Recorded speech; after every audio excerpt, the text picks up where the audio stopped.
Parents, please bring our young ones to the screen for today's tale. Our story today is about this little bunny and how she was able to break free of her fear or be liberated in order to do the right thing. It begins once upon a time in a field. It had dry grass, brambles and thistles and high places and low places and rocks scattered around and a stream that passed alongside. And here and there and everywhere were flowers. Buttercups and tulips, coneflowers and lupines, all kinds of bright, beautiful flowers growing up out of the dry grass. Now you may ask, how could these flowers grow when the field was so dry? The answer is that next to each flower was a hole in the ground, and in each hole lived an animal whose job it was to tend that flower. Most were rabbits, but there were hedgehogs and field mice and even a badger or two. Every morning, each animal would come out of its hole, hop or scurry down to the stream, and use a leaf to scoop up some water, and then they would each carry their leaf back and water their flower. In a little gully in this field next to a tall sunflower lived a rabbit. Every day she would go down to the stream and get some water for her sunflower. She loved that sunflower. It was tall and bright and strong and healthy, and she took very good care of it. One afternoon, the rabbit decided to hop up to the top of a little hill alongside her gully. When she got to the top, she saw something she'd never seen before. Down a ways, she saw a flower. It might have been a daisy, but it was hard to tell. This flower looked in bad shape. Now, why had she never seen that flower before?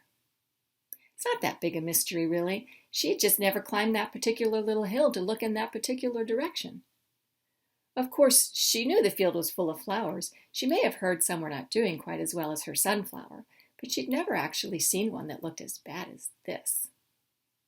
She hopped down the hill to take a closer look, and then she began to understand.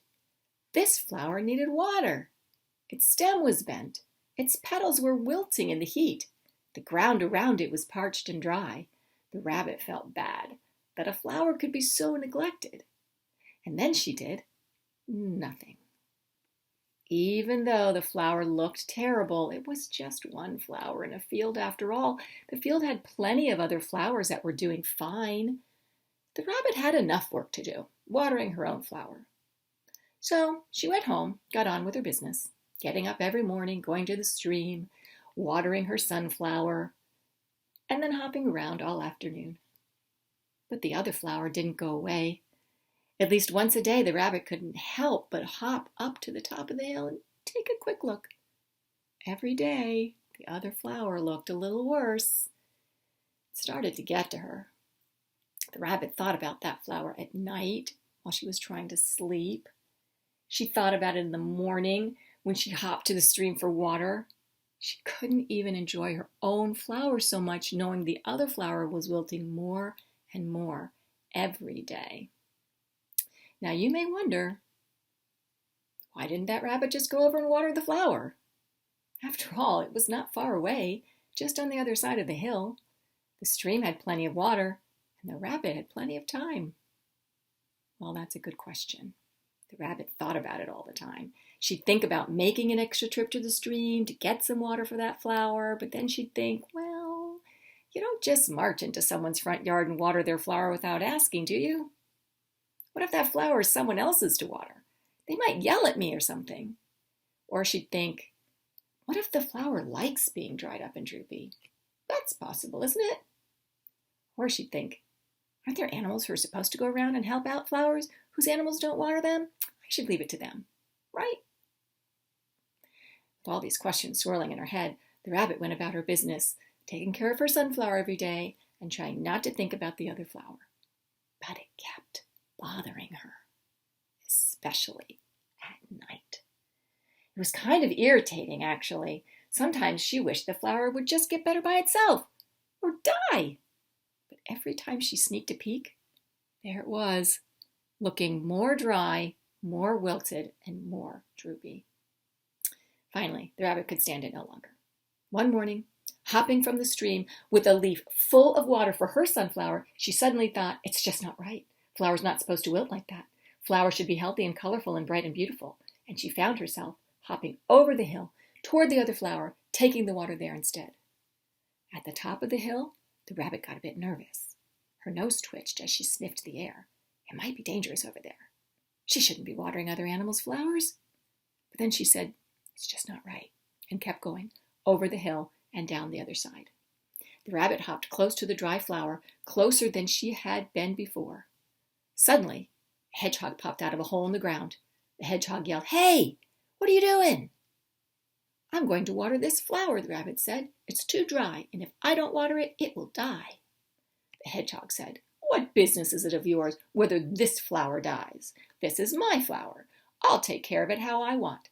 Go home and take care of your own flower." But the rabbit answered, "I'm sorry, but I tried that. Flowers are supposed to be bright and beautiful, not wilting and droopy. So I'm going to water this flower." She watered that dry, wilted, drooping daisy right in front of the hedgehog, though he fussed and mumbled and gave her mean looks. And she turned around and hopped back over the hill. The next day, she came back with a leaf full of water and watered it again. And the day after that, she watered it again. And then another, and another, and another. The hedgehog continued to fuss and mumble and give the rabbit mean looks, but the flower started to look better. First the petals perked up, then the stem began to stand up a little straighter, then its leaves started to fill out and get bigger. The flower even grew a little taller. Strangely enough, as this flower got brighter and healthier and taller and more beautiful, so did the rabbit's own flower. And so did every other flower, all the flowers in the field, even ones she had never watered, flowers she had never even noticed before. The whole field began to brighten as the colors of every flower became more vivid and the flower stretched taller. It was almost as if there was more water everywhere. How could that be? Were other rabbits and hedgehogs and field mice and even badgers sneaking around and watering other animals' flowers too? Or was it because when someone waters a wilting flower somewhere, all flowers everywhere grow a little brighter? I'm glad our little bunny was able to be liberated or freed from her fear of getting involved. I know it can be scary to do something new sometimes, even when we know it's the right thing to do. I think our bunny felt proud that she was able to make a difference for the wilting daisy. I wonder if she inspired others to help too. Maybe that's why the whole field of flowers looked so beautiful. I wonder if our little bunny could inspire you to brighten up someone's corner of the world this week. Don't be afraid to share a smile with someone who needs it. We're all in this together. And we'll be looking for those smiles in our Faith Development Fellowship time at noon today too. See you then.